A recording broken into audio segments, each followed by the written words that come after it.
It's nicer. Welcome back to Side Quest X, Chrono Trigger Episode 9.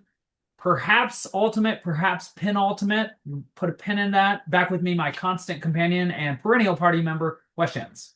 How are you doing, Wes? It's good to be here. Yeah, I think if I had done my homework, we could have called this the last one. But then there's also the possibility that we bring on someone to interview. So either way, Mm, it would have remained in a kind of superposition, right, of possibilities. So yeah, we'll a we'll see little what bit of we can end of time with a couple of buckets yeah. there. And are we going to jump back on the epoch? I mean, really, if we are talking about a game split into two, according to the reverse design author, whose name escapes me because I've just started reading his work, looking at the tragic and the comic sections of the work, then it ought to be our prerogative, having made it through the tragedy of the entity, these first linear quests that don't affect the flow of time or the endings.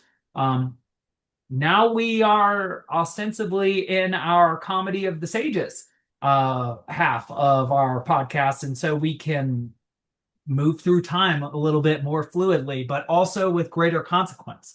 And so I think we do have two or three things that are looming over us, sort of like a dark omen throughout time. We have, of course, our Zeitgeist articles that we're waiting for feedback on our outlines, which is the second part of the acceptance process. We've made it through abstracts. We've turned in outlines, and then they're either going to reject us, give us feedback on our outlines, and have us resubmit, or ask for us to do the real deal. And so I would love to be able to tell the listeners whether we're new game plusing that or experiencing game over. Hopefully, we both have the same thing, but if you win and I lose, that's still a win for the podcast, as it were. Though I'll have to measure my pride in you with my disappointment in myself, which is always a very mature set of emotions to have to deal with maturely or immaturely. I think I'll be mature because I would be very happy for you, but I would also be pretty sad after all of this. That said, you also mentioned that you beat the game, I beat the game. I got ending one after getting the bad ending when I first started playing and went through the right portal in Luca's machine and lost to Lavos at the very first festival. But you've beaten the game and I've beaten the game, but you haven't seen all of the endings, and I haven't gone through all of the side quests. I still could, and am sort of interested in seeing Mother Brain and Ozzy get his, and perhaps producing a Sunstone as well. But I too feel like there's just a little bit left unfinished in this game. And even the concepts I'm mentioning from reverse design, I sat down this afternoon and read about half of it. It's very easy read. It's a book, but it's like an 80-page book. It's And short, yeah. so, it's really like a long essay. And there are a lot of pictures. And like having myself written a 42-page essay and having written a 150-page plus dissertation, I like this length of Hmm. analysis, because it is the sort of analysis that you can really read in two or three sit downs.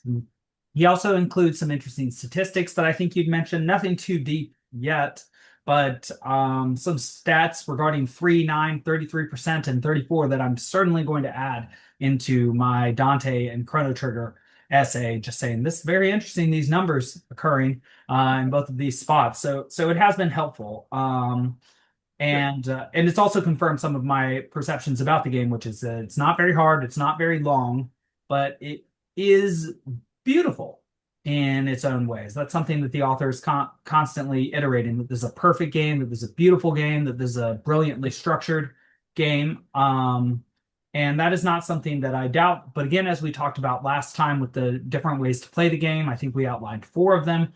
I'm in sort of one of the more deficient categories of coming to a formative game like this as an older gamer, having had experiences with similar games from similar times like Final Fantasy 6, 7, 8, 9, Xenogears, but not Chrono Trigger. That well, it's still been I still have very much enjoyed the game while also knowing that it has not had the same impact on me that it almost surely would have had I been younger. That said, you beat the game last night Yeah. with your first son, your oldest son, William. Yeah. Yeah. And Uh, so that has to have been a very different experience. That's not the first game. Is this the first game you've ever played all the way through and beaten with him, or RPG? that's a good question. He watched me play FF8 a little bit and then 9, but didn't watch the endings of either of those Oh games. wow, those are great. Uh, Eight especially. Wow. yeah, he's watched me play a lot of Mario. I think that we got to the end of Mario RPG. I'm pretty Okay. sure he like stuck with that and we like set up time to play together. What's funny is that Charlie was also hanging out with us at the Mm, moment, mm. and so he saw most he wouldn't like sit still that long. But he did see most of the battle with Lavos and some of the ending as well. The Moonlight Parade ending is I think the canonical one. I think it's fair to say like that's sort of like the main threads of the story are brought together. And then I think it's really funny that I had totally forgotten this, that the cat jumps into the Yes. time Yes. portal and then Chrono's mom goes after it and then they have to go find her and we don't know if they find her. No, They're we just never find flying out. around. So that's like it's right there, right? The sequel is right there, people. Um we play as Chrono's mom and the cat. And yeah, so maybe someday Square Enix will get their act together and we'll get the true worthy successor to this game after 30 plus years. But no, yeah, William really liked it. He was a little bit choked up when he Oh wow. realized like, oh, we're like done, like he wanted to kind of like start over again because he's like, I kind of forget like how it started, how did this Yes. game start? He said something like that, and he was like kind of emotional. But I mean, he gets emotional about like rocks that he finds in the yard and stuff like. So it's not necessarily like a huge data point there. But it was good, that he is interested in replaying it because I was telling him like there's lots of different endings. We only saw one of them, and you can find out lots more about all the characters by playing it again. So I'm sure we will. He's kind of into Pokemon right now, so we'll probably Hmm. go back to Fire Red. We were almost at the end of that game before we started this one. So Okay. And I hear so the Pokotopia that I don't know if that's only on Switch too is yeah. really taking over people really love it, even OG Pokemon players. Yeah. Yeah, I'm I sure we'll don't get have. to that soon, but we Okay. don't have the Switch 2 yet, so yeah. Okay. I did see that the Valve Steam Decks actually were back in stock with the 512 gigabytes for like half a day.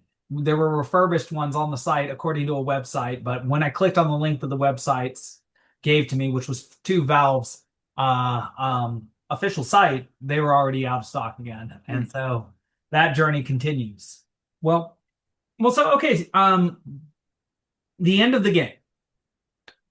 Yep. You make it through the Dark Omen, and I think you had to make it through the Dark Omen for this play through. Yeah. Whereas I went through the Dark Omen, beat the first form of Lavos, and then woke up from the dream or Hmm. from the nightmare, as it were, as it should be translated. Um, but you made it through the Dark Omen, and then through the three forms of Lavos, and well, so just what were your impressions, and what were your impressions compared to more original perceptions? Maybe what were some of Williams, if he shared them? And then how does it compare to say Final Fantasy IX, Final Fantasy VIII, particularly nine, where we have three death-based enemies at the end. We have three thematically similar enemies. Kuja, or sorry, it starts with Death Guys, is very difficult, and then Kuja Trance, and then Necron. And Death Guys and Necron have sort of death in their name. One Latinic and one death. Old English Straight up, yeah, roots. English. And they're really, really, really difficult. I had a ton of trouble defeating them. I was low leveled, and they were especially Necron was really wiping the floor with me. I got lucky. I recall against Kuja Trance by Zidane hitting his limit break, but then I didn't have that available for Necron. And but in Chrono Trigger, not only is it easier, but I was playing New Game Plus, and so I had beaten the game with Chrono level 45 originally, maybe 49, but now he's level 59. And so even the last two battles really didn't challenge me very much. And I did enjoy the ending, and even the cinematics af after the ending, where you see Luca, unfortunately now relegated to having a Robo sort of clone instead of a Chrono in her life. No indication that she really wants him, but Marl and he canonically get married, and that leaves Luca with her inventions, which maybe that's good, maybe not, but she just does find a child with a pendant as well. So not only do we have Chrono's mom jumping into a time portal that then closes after a cat, but this very curious baby with Prince Nadia's, like the royal pendant that helps one to go through time, is found as well. And so like you said, there's a lot of setup for an ostensible sequel. Or even if they had had the time or the inclination to do it, maybe a sequel baked into the first game itself through a different ending. Though it doesn't seem like I would imagine that their production schedule didn't allow for adding that sort of content, and that they probably did assume that they were going to get a shot at producing a sequel. But all that goes to say is, how was going through the Dark Omen? How was fighting these final bosses? Does it compare well to your original experiences? Did William tell us anything about this? And how does it compare to playing against the bosses from Final Fantasy IX, the final bosses? Well, the ending portion of the game is much easier if you've been doing all the side quests, and Yeah. if you go through the Black Omen all the way from beginning to end at least once. I think you're going to be over prepared to face the final series of bosses, right? So yeah, Lavos's forms, none of them put up much of a challenge, nor did Queen Zeal by the end there.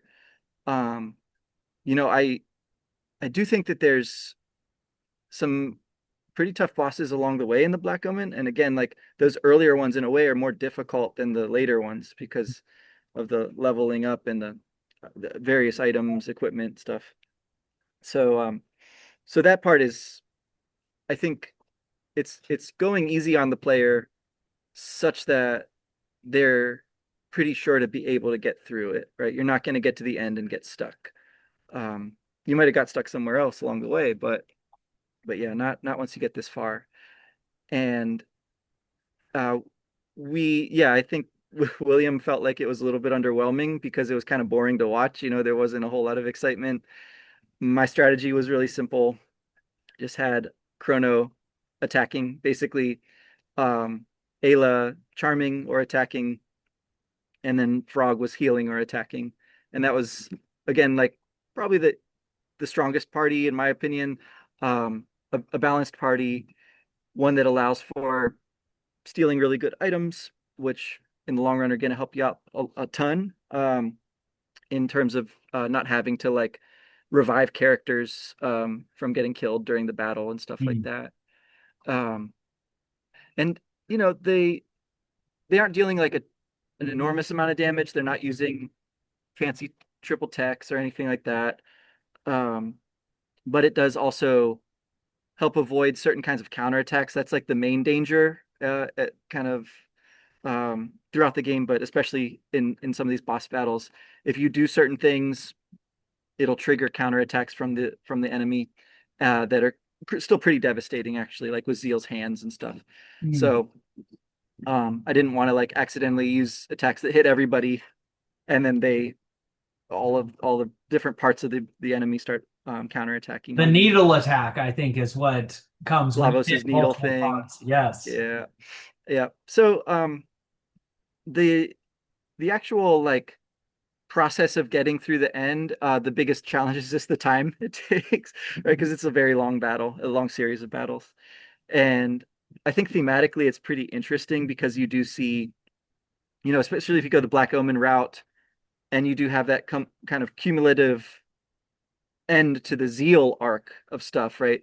You go back from the portal that appears in the core of Lavos, and the old man, the sage at the end of time, says something like, "That poor woman, she's returned to her humanity. Hmm. You know, so she was immortal, now she's not, and that's a good thing. You know, like for her." So it's kind of interesting to see that. Um, but of course, Lavos itself also does this, you know, attack mode where it sort of shows you all the different, not all of them, but a series of different bosses kind of chronologically throughout the game. And it attains, their sort of their essence. Although it doesn't look visibly different, it'll sometimes have little pods that appear, to represent the different parts of the dragon tank or, Azala and the Black Tyranno and this and that. And so your strategy does have to change at least a little bit. Now, it's not like those are like vastly powered up to scale with your party. So again, those go by really pretty quick, but just the cutscenes and the variety of almost like what they're saying with the entity, right? The entity is looking back over its life and seeing all these important events. Well, that's sort of what Lavos is doing. It's about to die, and its life is flashing Hmm. before its eyes, in a sense, right? And Hmm. so it's a kind of counterpart to the entity. I don't think it's very persuasive to say that it is the entity, but it is certainly a kind of thing that happens when you know beings are about to die. That seems to be a big theme in this game, and uh, and so that's I mean I think a way of understanding what's happening there. And then when you enter the core, whoever's in your party, somebody in the party will say something. In my case, it was Frog, but they'll say something to the effect that this parasite has been learning from and extracting DNA and has promoted its own evolution throughout its long, millennia long sleep on Earth, right? It has evolved into a greater form by essentially stealing energy and information from the Earth and from the humans. Um, and so that sort of again explains like why did it have all these different forms? Well, because it was learning from all of them throughout our journey. Hmm. And ultimately, we even see the characters themselves in these kind of like pods in the final rooms of the Black Omen. That's never really explained, but I take that to be like Lavos and or Zeal are trying to attain like the ultimate human power, essentially, which is represented by the party, and they're not quite there. Like those are not active yet, and Lavos never takes those forms. In a weird way, I wanted to say this. I forgot to last time, but when you fight Ozzy Flea and Slash at the end in their side quest, that's almost like the closest thing to our party that we ever fight. Aside from Magus, I guess you could say. But they are using double and triple text against us, and they are kind of like spunky and they have personality. And so it's fitting in a way that they are one of the secret super bosses of the Chrono Cross game, right? They're a fitting, final version of that whole thing with Lavos stealing ideas from humanity. Hmm. Um, but anyway, so they aren't there. Magus is one of the forms that Lavos takes, but yeah, the final form, is this very bizarre, it has a kind of machine shell, and that's pretty tough, has a lot of HP. But then inside of that, it's just this kind of gooey mutant duck humanoid looking Looks like an thing. astronaut, kind of. Yeah, it does. It's like it's quite a vulnerable little guy in there, and he's got two little helpers, and it turns out that the helper on the right is the true core. That's the one that revives the other two, even though the center one you would assume, and it looks like it is the true form. It's sort of hiding in this, apparent appendage. And so it's an interesting twist on like throughout the game, it's kind of been teaching us to deal with these battles against multiple parts of bosses. And so for the final one to have this little twist is just kind of a neat little uh yeah, a little bit of a challenge. I mean, it's a little bit of a puzzle. And to think about like what does that represent, Well, Lavos is scared. Lavos is yeah, is almost the underdog here. And uh yeah, I don't know quite what to make of that, but um it does seem like the the training that we've been given all along uh pays off in that we succeed, right? But it's important that if you do a new game plus, Lavos does remain a true challenge, and so if you try to do it without the whole party, without all your um experience and all that, uh, again, you're just sort of finding a different difficulty level to play the game at, and so there's a ton of challenge still there. So yeah, so that was kind of our process. Um, there were no big reveals at the end. The ending that we got, it does have a kind of twist again where the guard will come in and wake up Chrono for the third Yes. time, right? That we're seeing this scene, and he's like, "Come with me." And so you think that Chrono's going to get executed, maybe, um, but they're just surprising, the party with all of these people from different points in time that are part of the royal lineage, right? And then they're going to celebrate with the Moonlight Parade, which is delightful. I mean, I think it's a wonderful ending. I agree. And a nice parallel to the beginning as well. Multiple Yeah, parallels. Well, yeah. So you said several interesting things, and I really want to follow up on them, and also the scope of the Lavos, and focus on the scope of the Lavos fight. So mm. his first form, he's like this porcupine, or like a one of the red turtle shells from Super Mario. He is this like, yeah, basically like a turtle with spikes that he shoots out that destroy the world.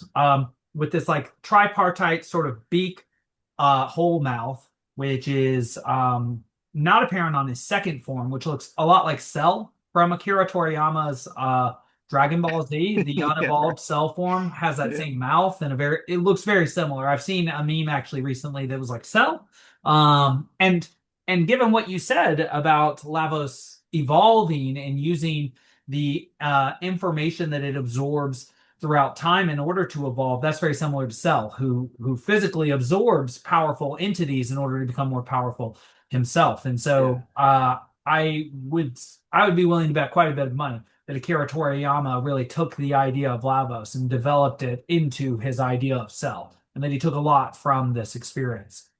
There's a third form though, and that's the one that I was mentioning that looks like an astronaut, but it still has that mouth, that funny mouth that one has that Lavos is known for, the tripartite beak. And that's when um they realize Luca. So I had Luca and Marl, and I believe it was Luca who said that Lavos has been absorbing, or how is it that she put it? She said that, yes, that it mixed its DNA with DNA on Earth in order to become particular to Earth.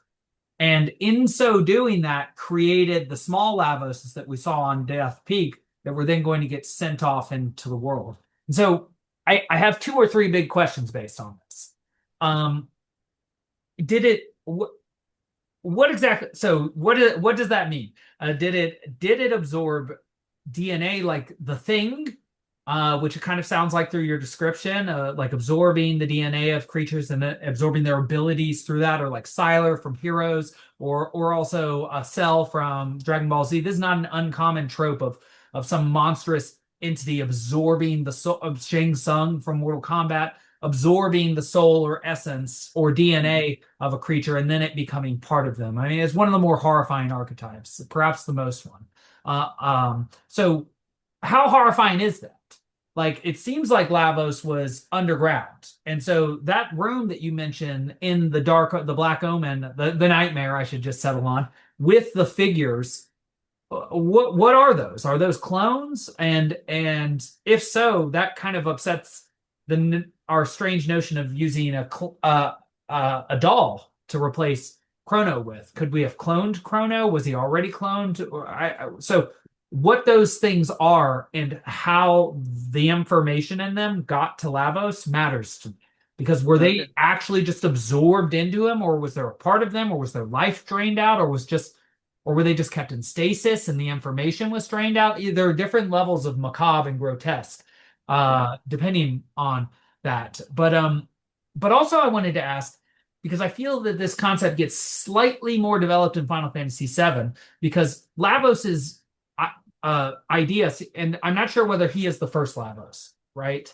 Is he the first, or is he just the one that has made it to Earth? are there lots of these entities already out spreading like spores, or is he the one that starts the process and is going to get things kicked off? Because if so, we might save the universe, right? Or at the very least, or or the alternative is that we just save our world for a little bit of time, like when, say, we Sure. fight against Galactos, but then he moves on and absorbs other worlds, or that concept again. But if he is sending, if so, it seems like he's absorbing something from the world, and like you said, it's not just us reliving what we've gone through the game and needing to have mastered the skills of the game, seeing these different parts of Lavos, so much as him showing what he has become as a result of our journeying. That Yeah. in some ways we have helped him to become this ultimate life. We have worked against our own interests the entire time and turned him into this super being. But he destroys the world. He absorbs it with his. I guess when he shoots off his spines, they absorb from the world. They don't just destroy it. Hmm. But then his children go to other worlds. Like, does he die or does he stay immortal on this sort of deadish world? Yeah. Sephiroth's plan was to hurt the world so much that he became a living god that could then pilot the planet as a living spaceship throughout the cosmos and to wreak havoc on other peoples. And Yeah. so in that plan, he's immortal and he's on the move. And that strikes me as a good malevolent plan.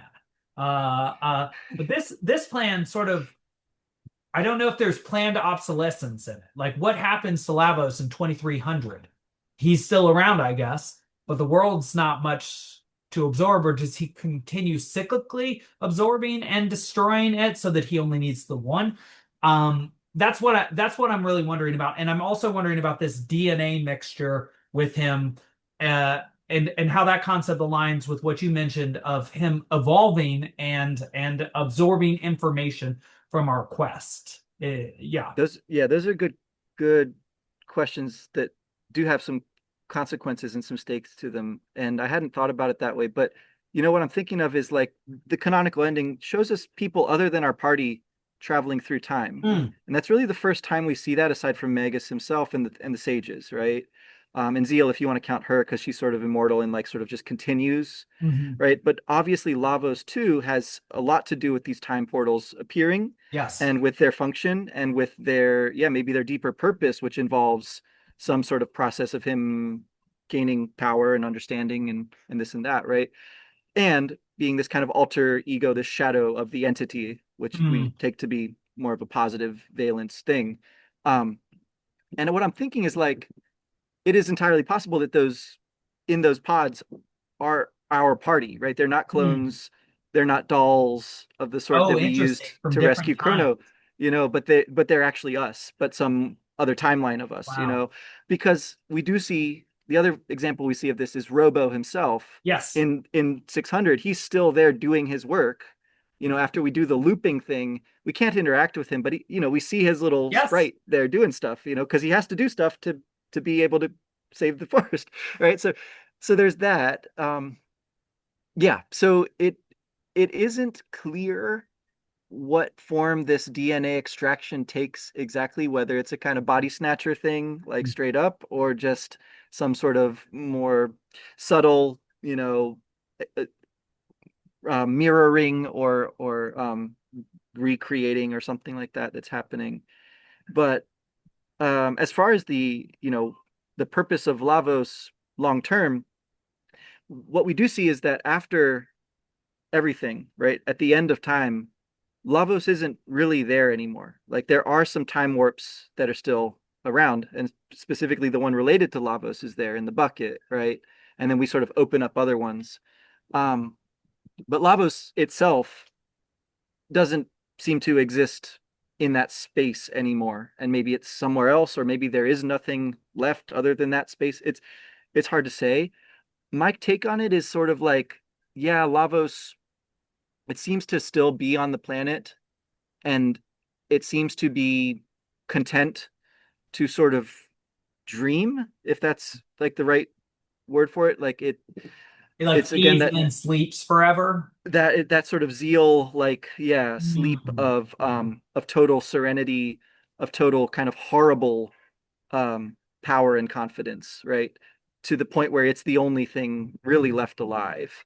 Um, and where it goes after that doesn't really matter, right? Because it's sort of in an all everything world of its own, you know.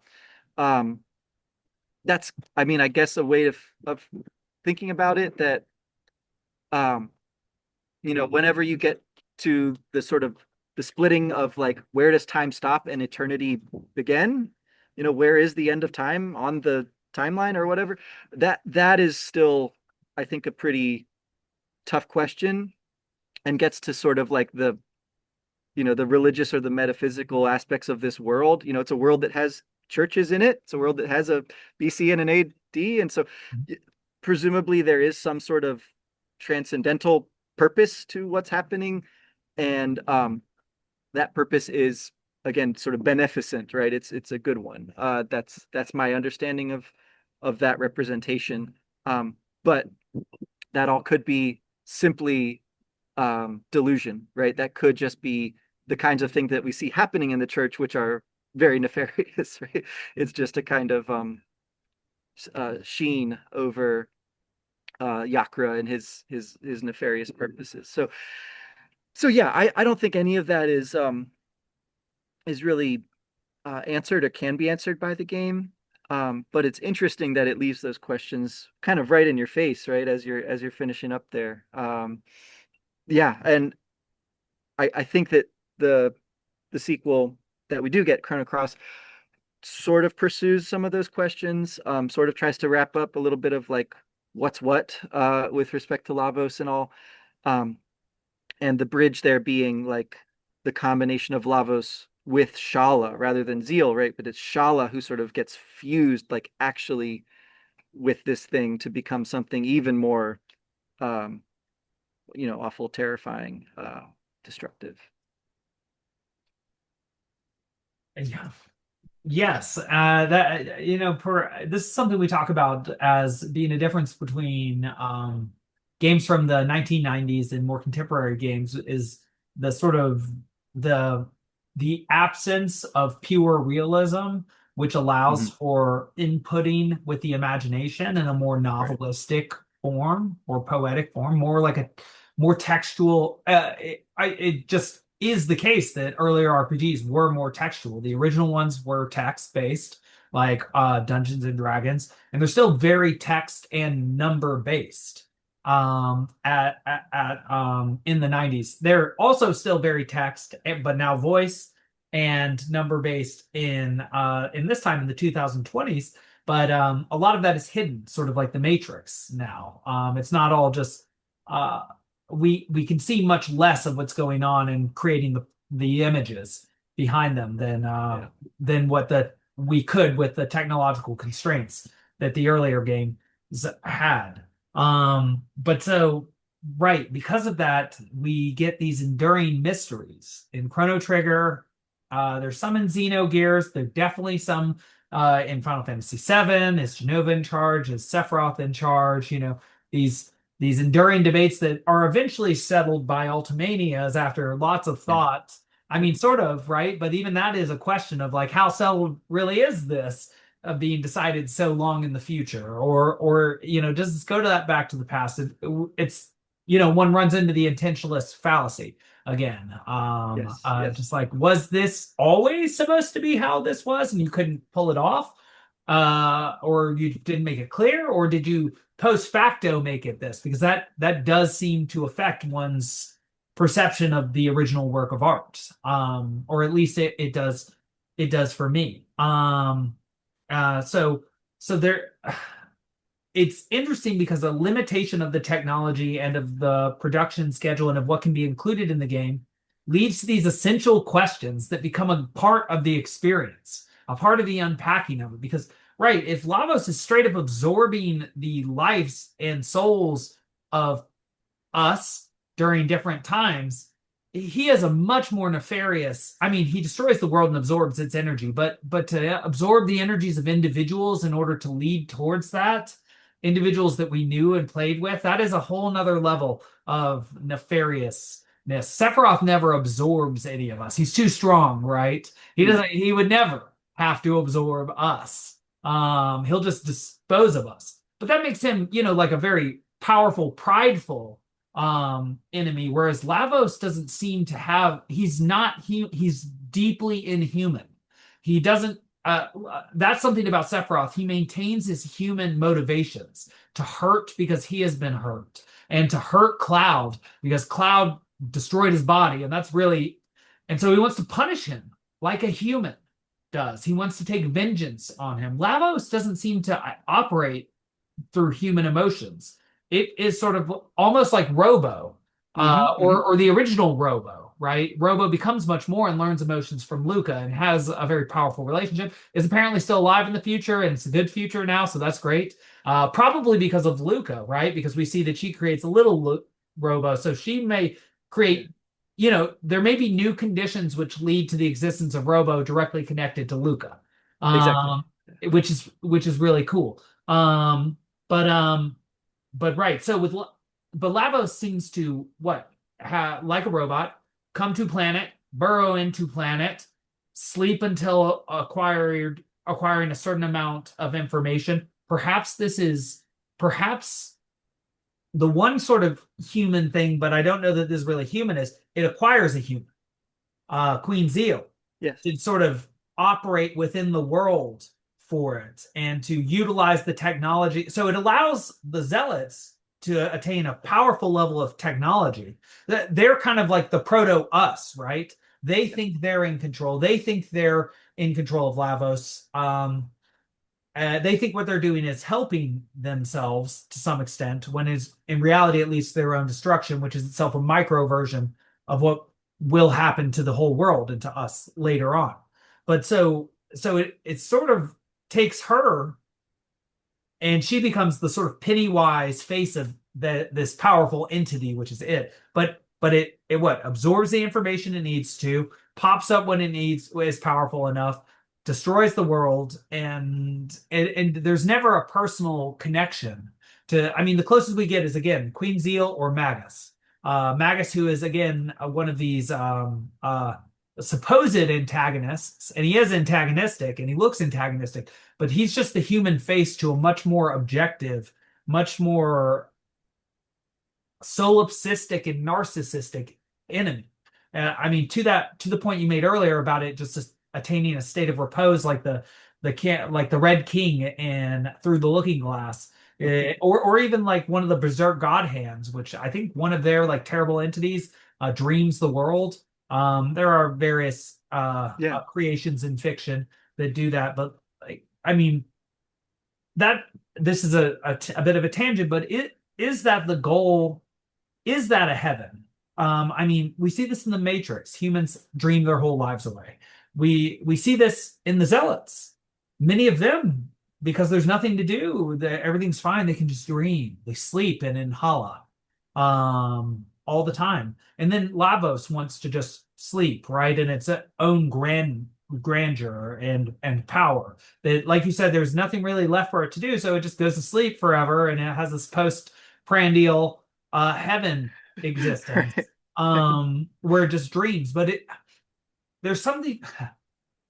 Is that an appropriate end of existence? Is that a predatory end of existence that Lavos has? I mean, maybe what I'm driving at is what is the nature of Lavos? Because I feel like I understand the nature of Sephiroth and like an excellent embodiment of human evil and human agency turned the wrong way and near divinity achieved because of just the greatness of his gifts.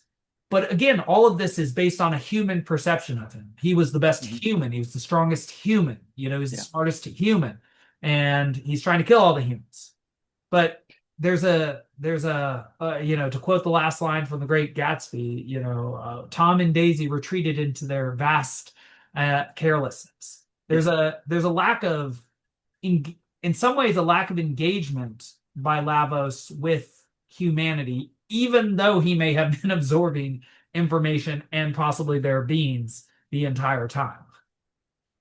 I think, yeah, I think that the clue here might be held by the Dreamstone itself. Hmm. And again, this is an ambiguous thing where like the developer will say in an interview years later, like, this is what we meant by that thing. Right. But I think in game it's quite open-ended, and I think that's good. But the idea is like there's this strange red rock, and it seems to pre-exist Lavos's arrival. And so either Lavos has projected that, and those are like little bits of it that have landed before its arrival, Hmm. or there's some kind of cycling happening, right? And Lavos has been there all along, and this is just another instantiation of the arrival of Lavos, which pre-exists, or whatever. But at any rate, there is this strange red rock, and it's called the Dreamstone later, and it seems to be the thing that would be like the mechanism by which Lavos interacts with the surface of the world, right? Because Lavos is buried deep, but its little pieces of it or little things like it are all around, and humans are quite interested in them and seem to derive some or all of their magic from it, actually, right? And it's the thing that's at the pendant, it's the thing that becomes the Masamune, it's the a Mammon machine, right? It's all of those kinds of like MacGuffin items throughout the game.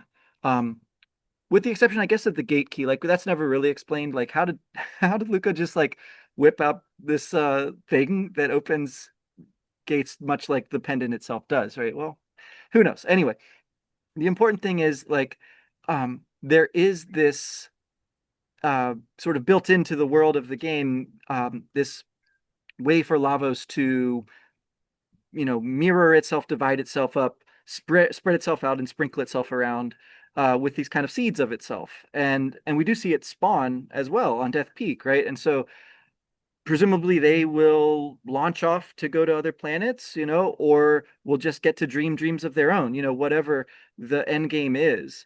Um, it involves this kind of process by which Lavos proper interacts with human beings through something that we covet, that we like, that gives Yes. us power, that gives Yes. us Yes. actual or maybe just metaphorical dreams, and desires and things. So it's this kind of like feedback loop almost, whereby the power that our party has is traceable more or less directly to Lavos itself, right? It's a kind of Prometheus, bringing fire from the heavens.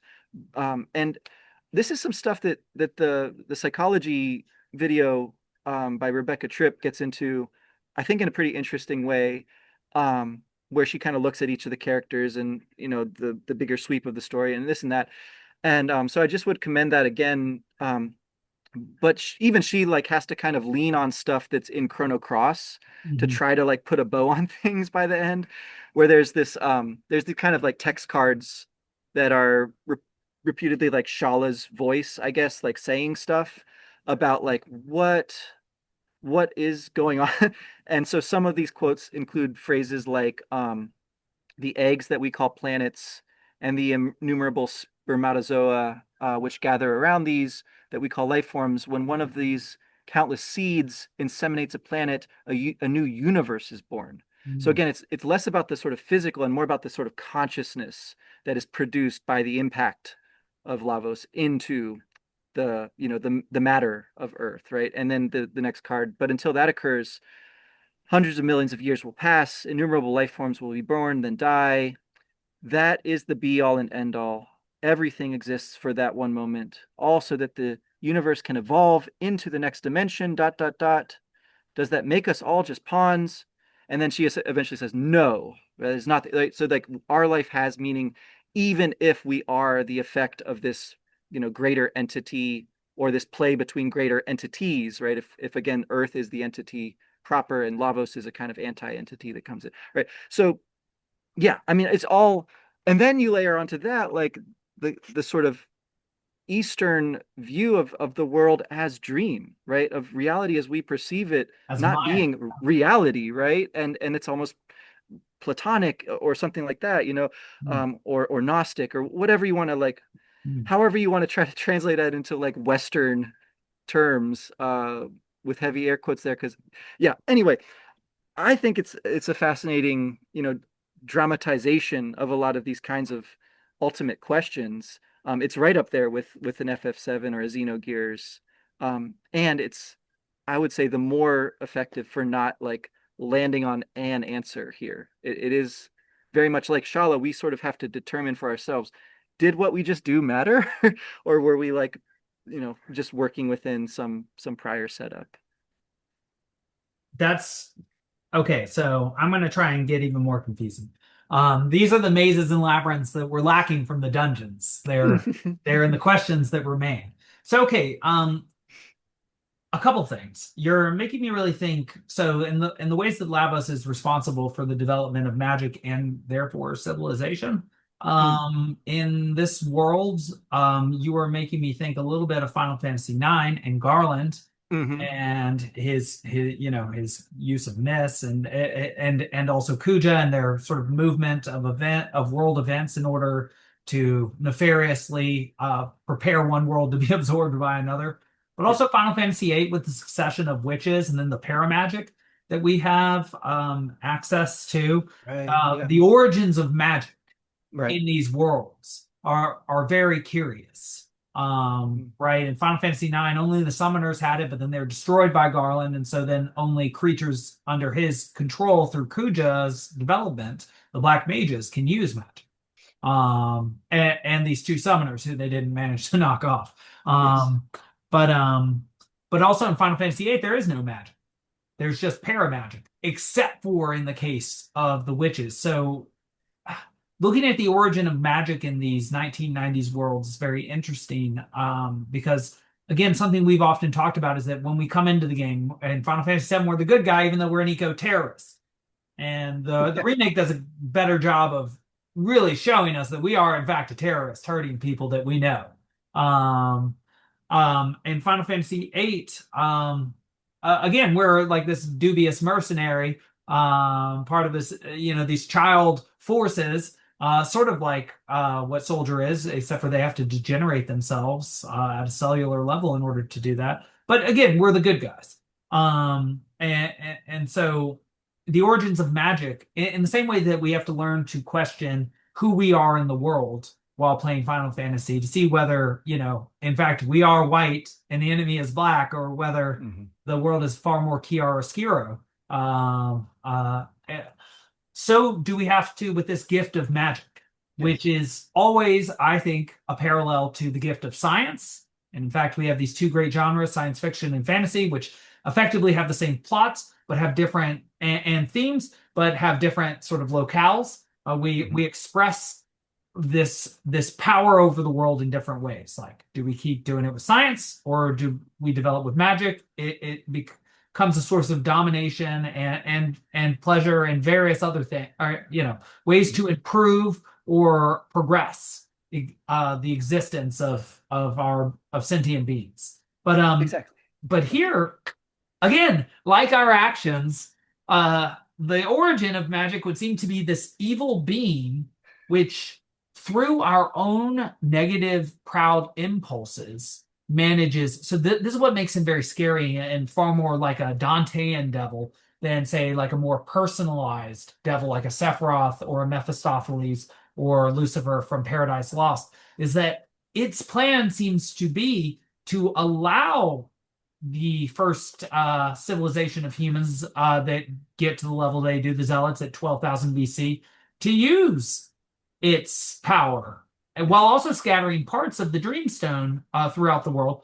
It totally is okay with being absorbed, seemingly because it knows that that will lead to these people getting to a level of civilization where they are overcome by their own pride. Hmm. It seems to guide existence through the impulses in humans, but as sort of a Luciferian figure who's, and like you said, Promethean figure that's like, well, take more power. Please have some more. Yeah. And because humans are the way that they are, its plan works. And so and so it would seem that it's sort of like perfect parasitic structure has also an incredible recognition of the limitations of humans or of the impulses that lead humans. And so I think this is a brilliant, genius representation of the nature of evil. and also of Mm. like the concept of original sin. This takes different forms, but that the pride in humans will lead to their own destruction. That it is, we take from clearly the most evil creature in existence that obviously does not want the best for our world. We don't try and learn how to dispose of it. We just learn how much power we can get from it. It strikes me as a clear contrast or foil to the entity, which would Yeah, seem to have to rely on our better instincts or our exactly. better nature. And therefore, what far rarer, right? These zealots much earlier in time than we are in 1,000. This 13,000 years before Chrono are have achieved this profound level of civilization because of the gifts of Lavos, and are trying to get more through their ocean palace. Um, Yeah. and so I think similar to what you said, this Lavos is like an ultimate predator, an ultimate Lucifer, an ultimate thing, in that it allows humans to follow their basest instincts in order to fill out its, as it turns out, fairly simple plan. Um, Yeah. No, I think that's absolutely correct. The question of magic, the gift of magic as a representation of certain truths about human nature, certain things about the imagination and consciousness. mm, Um, you know, it's a kind of uh, unpacking, unfolding, experimenting with all of that, and it's making me wonder if part of the purpose of these games is to you know and all these speculative works of fiction likewise is to help people reflect on the nature of their storytelling itself, right? Like I think that that's got to be there on the part of the developers, as much as they are at the end of the day making an object that's going to be entertaining for people. um, the very faculty by which they're doing that, their own imagination, is by its nature self-reflective mm, and concerned with these questions, and that comes through, and that's part of what makes these games so, yeah, valuable, genius level, right? Because because of the way that they can represent that, which is unique as far as the various forms of representation we have. And like, you know, because this game goes to the further step of having multiple endings, I think that particularly for its time, is a really remarkable level of astuteness and magnificent design on the part of the makers of the game to let you see, if you choose, if you go that extra step, various ways that this could all play out, right, for these people. Um, you know, Particularly with the character of Frog and his relationship to Magus, right? Um, the transformation there is one of the endings that seems to kind of come up a few times in the different possible list here. Um, so I think the idea that we're seeing uh, an enemy, a villain, um, that is in some way like the reverse of the planet itself. That's I think the most persuasive read of this for me. Like the planet has a kind of consciousness, which is not unlike Lavos's.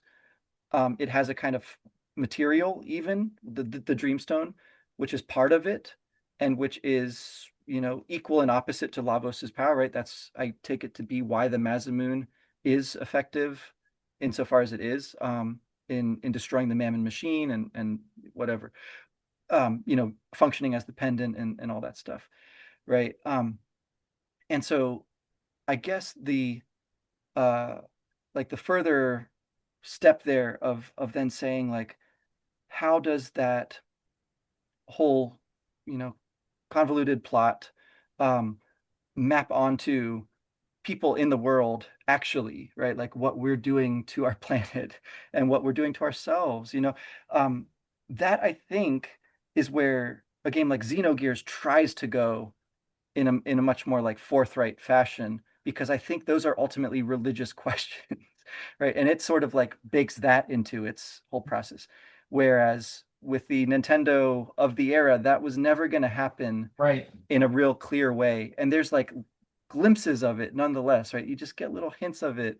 But you really have to read that in to games of the golden age prior to um, Square being able to work with a different platform, right, entirely, which didn't have those strictures on overt religious themes and storytelling and symbols, right? And so that's kind of where, Final Fantasy Tactics, Xenogears, those games that really tackled the religious piece, for me, are kind of like the next elaboration of what's there, but sort of implicit in a Chrono Trigger, in an Earthbound, even, right?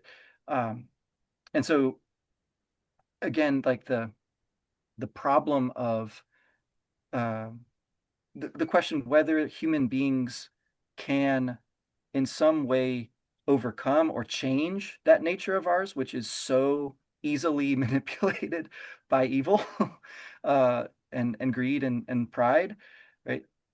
Can we do that, or can something do that for us, right? Is that a possibility, or is it the case that we are always going to um, fall prey to those base instincts of um, that have helped us survive this long, right? So like basically, is there a material only, or is there a spiritual reality of which we are able to partake, right? Like um, this game, I think leans towards the latter. It does, but it doesn't like say it. It just sort of opens that door. Yeah. Yeah, I mean, at the very least, we're given the opportunity. We're given a chance to Mhm. act. And also Lavos and Lavos's nature is spotlighted. And there's a quote from Luca. I wish I could give it to you verbatim. Actually, I think I do have it here. I hate looking at my pictures. But I think I did take a picture, but she says something like, was everything we did just for Lavos? And Mhm. given Mhm. our conversation, I might think of that differently from how I did in the moment. I have to scroll by several pictures of my dog, it seems, and also of Yeah. a bee that I took outside here. But here we go. Now I'm to yes, yes. Oh yeah, and something we didn't even mention, the 1005 fall of the Kingdom of Guardia, which is just 5 years after the marriage of Marl and Mhm. Chrono. Terrible.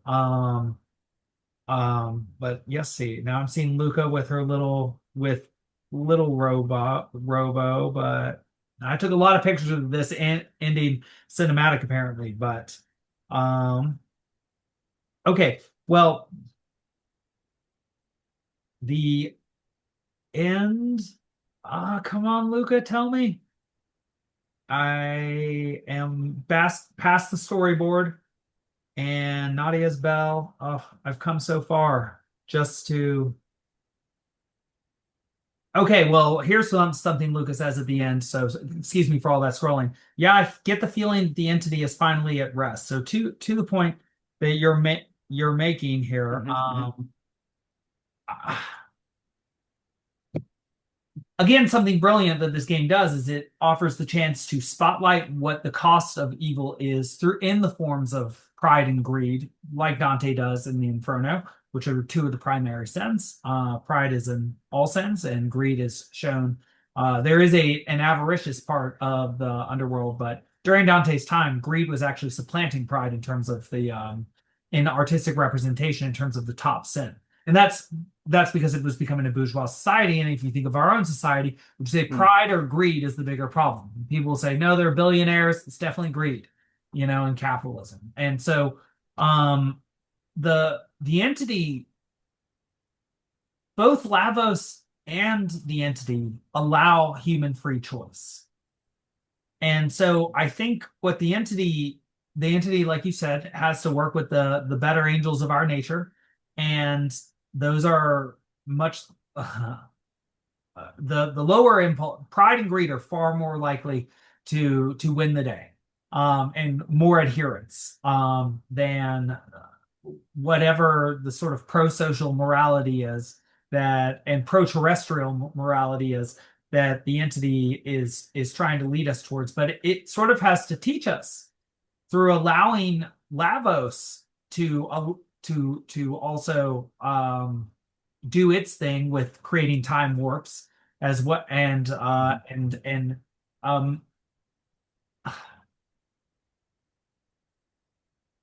I don't really know how to put this so much as Lavos shows they both seem to allow for freedom of the will. Because of that, Lavos obviously wins most of the time for a long time because of how people decide in sort of a Westworld way, right? Westworld was supposed to have 100 stories, 50 good ones, 50 bad ones, but the vast majority of people did the negative ones, the evil ones, Yeah. the bad ones. They devolve.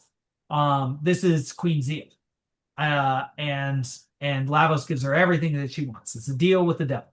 Um, but the entity allows us these sort of inappropriate in a normal universe, I guess, glimpses into other times. These additionally Promethean moments, right? Where we get to get insight that's sort of taboo. The future, the deep past, not something most humans get to see. But because of that, we get to see the influence of Lavos and then decide whether we want to be like Zeal or, because we see the consequences of it, that doesn't really seem like an option.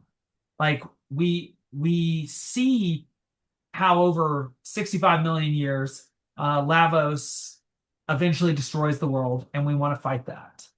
And so it's like the entity allows for an education that shows us the costs of evil that can only be represented over time. And since we have firsthand experience of it, we can't ignore it. And this creates a situation like sort of a Kantian categorical imperative in us where we feel responsible for keeping this from happening because this is the sum total of the evil in all humans that we effectively are fighting against and therefore are responsible for dealing with it. So to get to the religious bit, this is the sort of human embodiment element of that sort of the Jesus or the Buddha task is as an archetype, as the entity in this world to deal with it, right?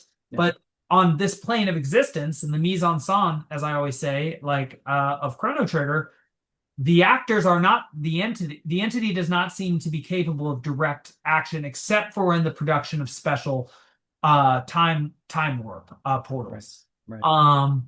Or even if it does, it doesn't act explicitly. It plays an educating role and it allows the humans to act. And therefore, if anyone's going to deal with Lavos, it's going to be the party. And so I think that is a positive ethical religious message in that like there are major negative and positive figures, but the battle comes down to the microcosm in your own soul and even in your own life. And your decisions do matter.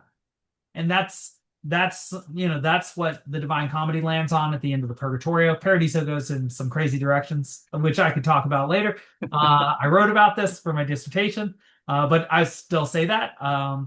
But this right, like you said, Xenogears, Final Fantasy VII really attempt to tackle these issues, but in just broaching them in Chrono Trigger, uh, it enables it it was enabled to be a complete game while also allowing us to get to these places in the conversation, to the religious dimensions, to the ethical dimensions, to the appropriate use of the imagination in conveying story. What is the role of dream? What is the end of human existence? What is one's role in fighting for the world? What is the role of understanding good and evil in education?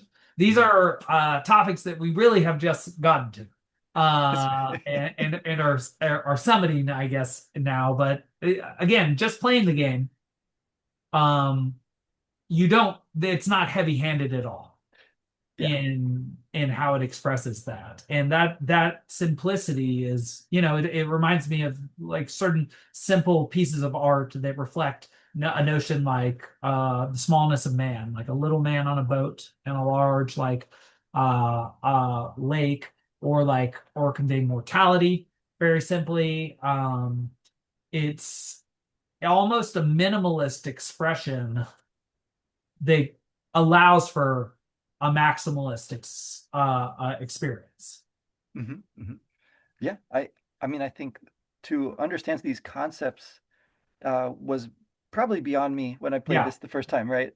Yeah. But like the words are Still. there, and they're pretty clear. Yeah, that this is the kinds of questions that it's going to bring you to as a player who's actually trying to process what it's saying.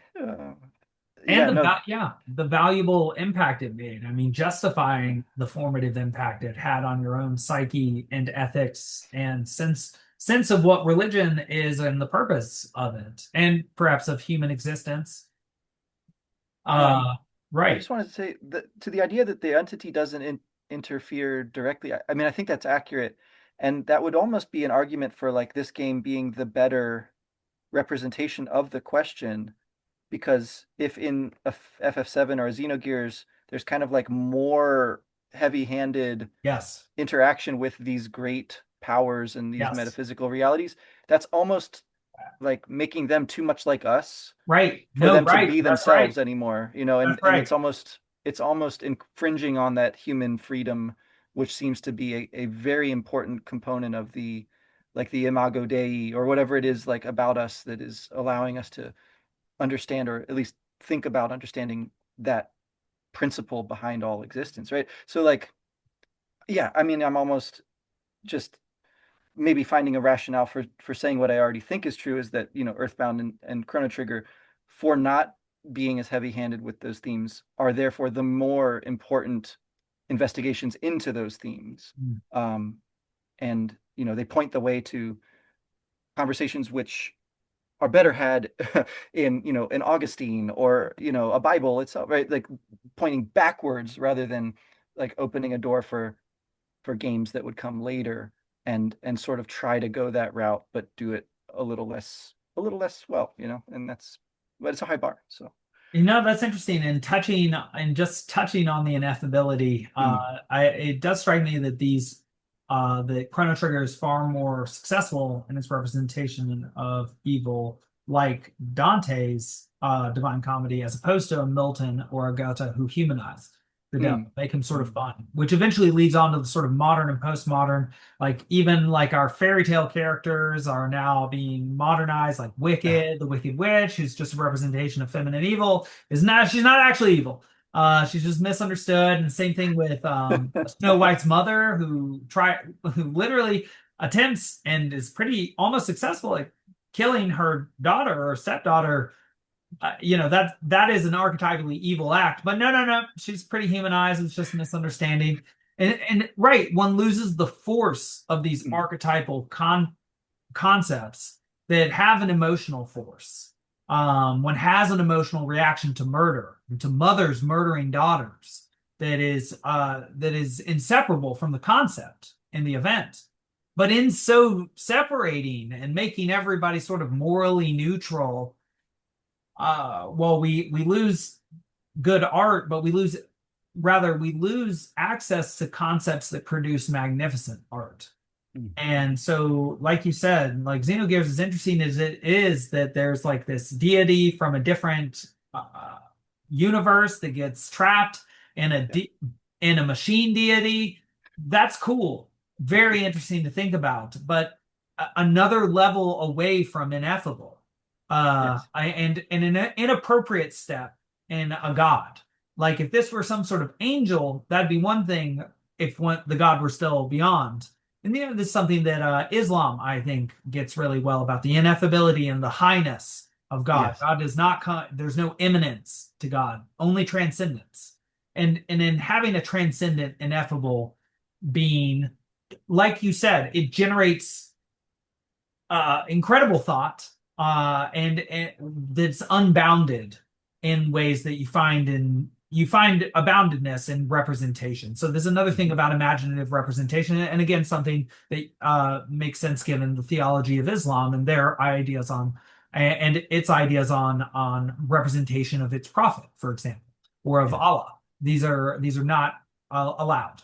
And you sort of understand why from the Chrono Trigger model. In order to maintain sort of the feeling of something being totally beyond one's comprehension, one when one does attempt to represent it using the imagination and put it into image and then even put it into words to some extent, that limits it and limits the scope, even if it grants it great power, like it's Zeus. It's like, well, that's still pretty human looking, and you can trick Zeus because he's pretty lusty like a human. Yep.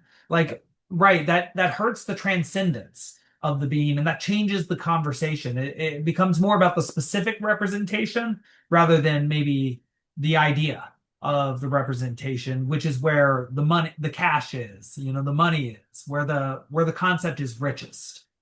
Yeah. And so yeah, I might have to play Earthbound, but you're really making me want to play Xenogears. But you did mention tactics touching on this, so I'm very much looking forward to that, which we agreed on long ago being the next game that we play. Mhm. In the total form, the Evilise form that people are arguing is the best way to play it. Yeah, I'm looking forward to it. I do. I mean, I will reach out to Pat Holloman Mm. if I can find his current contact info, um, because I think it would be cool to talk to him about his approach to the games and those design books and what he's been up to since.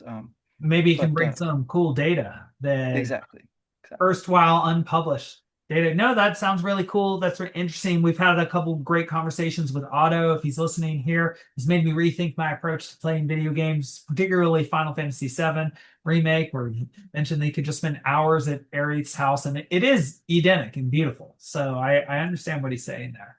And Yeah, also, good. of course, Aerith's music's going on there, and we all know that she's doomed to die. So I get it. It's a very romantic approach to playing, and I think I've been a little bit too pragmatic. And so when he looked at me with pity and was like, "Well, when you're trying to do all this stuff with it, I can understand how that takes away from the pleasure of it." I was like, "Oh no, this is not Yeah, the nature of a side quest.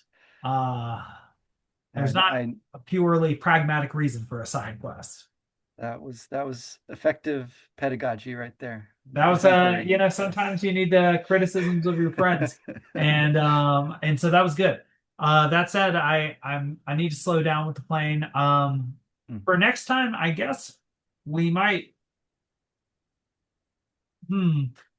Well, I think we should jump into FF Tactics. That'd be my Okay, let's vote, do and it. then I'll see if I can get back word from some of these creators and authors out there, and we'll revisit for that 10th episode that we've been jonesing for. And hopefully we get contacted by Zeitgeist in positive Hmm. ways too, so we can really um, put a put a cap on this. There we go. Okay, well, great. Then I'll be loading up Final Fantasy Tactics. I can't even remember which system I have it on. I think Switch, which means it's Yeah, that's right. portable.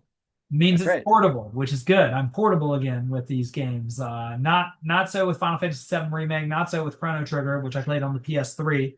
Um, and so, okay, well, Wes, I think we got to religious heights and sublimity and transcendence, and in some ways, what better could we do, especially in this postmodern age where whoever talks about such notions? I think it's only possible in pop culture, sadly, but yeah, we got there. Okay. Well, until we meet again, my friend, over new wine, as it were. Final Cool. Fantasy Tactics, Evil East Chronicles, and looking forward to talking with Otto again in the next, I guess, just few weeks because he wants to talk between chapters 14 and 15, and I'm at the end of chapter 8 right now, so I'm not going to hurry too much, but I do intend to be a little more diligent with that. Of course, Expedition 33's been on the back burner, but happy to do another episode on that soon as well, just to keep the mighty PS5 running. That Uh, sounds good. Yeah. Oh, and yeah. we got Cantos, what, 16 Yes. and 17 and all that Yes, we have to jazz. finish. We're finishing Don Juan tomorrow with Mr. Babcock in night school, and so yeah, we got a lot of culminations coming up, and then Sweet. after that, hopefully moving on to Tristram Shandy. Maybe we can make some strong connections between certain video games. Sounds Are good. there any Tristram Shandy sort of video games Oh, out there, and are they pleasant to play? Okay. good Um, question. we're getting a little bit far away from the epic, with Tristram Shandy, and so a very different sort of experience. But I think parallel to playing video games, like I have a lot of trouble playing Persona, for example, Mm, as okay. opposed to yeah, and even Dragon Quest. Like there's just something, huh? I don't know. But maybe I'm just a very American gamer. In any case, my friend, signing off with the Moogle, even though that's 2 games behind, or interacting with the stars and saved. All right. Thanks again.